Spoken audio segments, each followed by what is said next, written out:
I've got a heavy-duty black trash bag. What I did is I laid it on a table and cut an X pattern in it in the center. Laid it over and just tucked the folds down around the interior panel of the seat bottom. What this does is anything that's going to fall out is going to either puddle here, which gets caught, or hit here and roll back down in here. Anything that goes down here is going to go on top of the tank, which will be fine.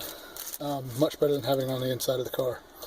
Alright, so the next thing we're going to do is prepare the pump for pulling out. We're going to take care of a few connections that are not the funnest, but they're not too bad.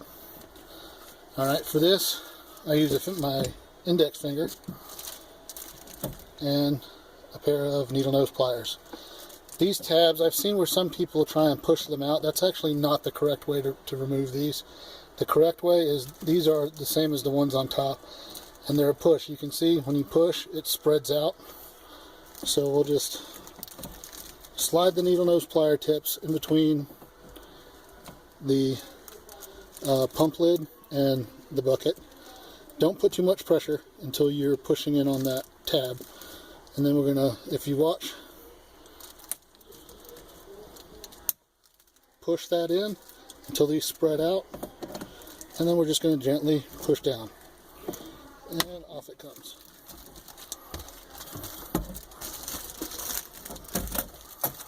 So that's not too bad. There's not a whole lot of fuss. You don't have to worry about breaking those.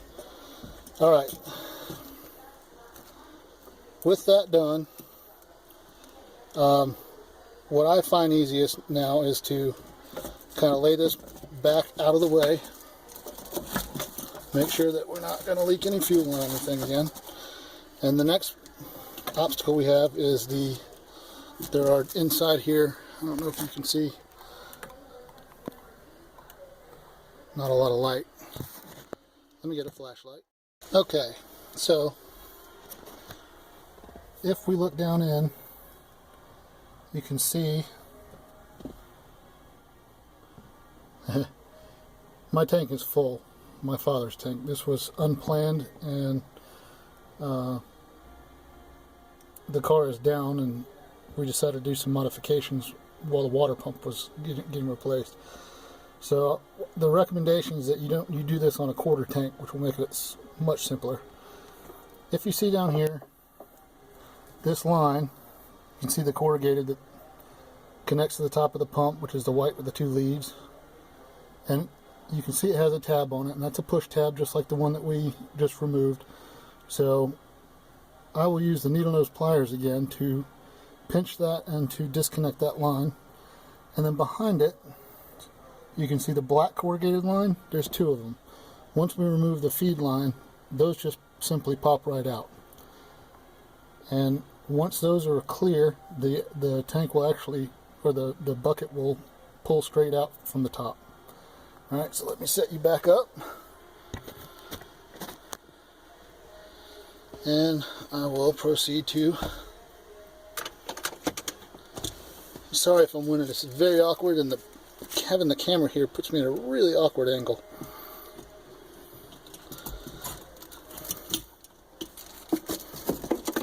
I doubt you'll be able to see what I'm doing, which is unfortunate, but I don't know a better way right now with just me two.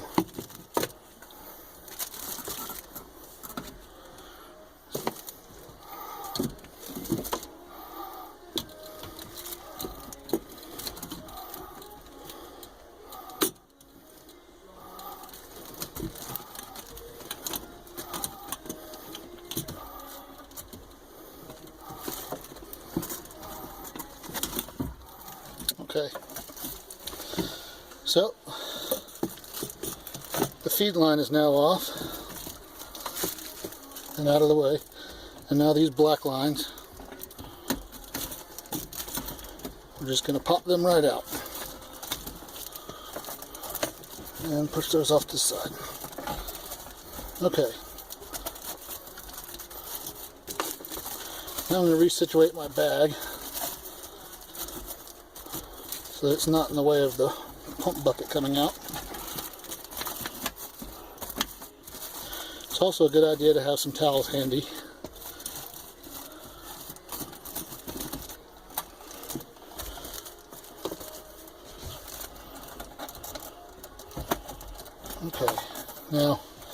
fuel sending unit has a tendency to want to get in the way. So we have to kind of lean forward. You can see as it comes out. Alright, now that she's out, I'm going to simply drain the bucket back in.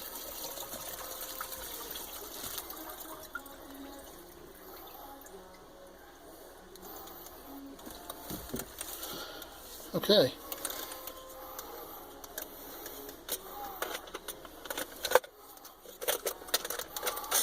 And we have successfully removed the factory bucket. Let's make sure nothing else is falling down in there from the tank. So I'll pause you here and we'll go to the bench.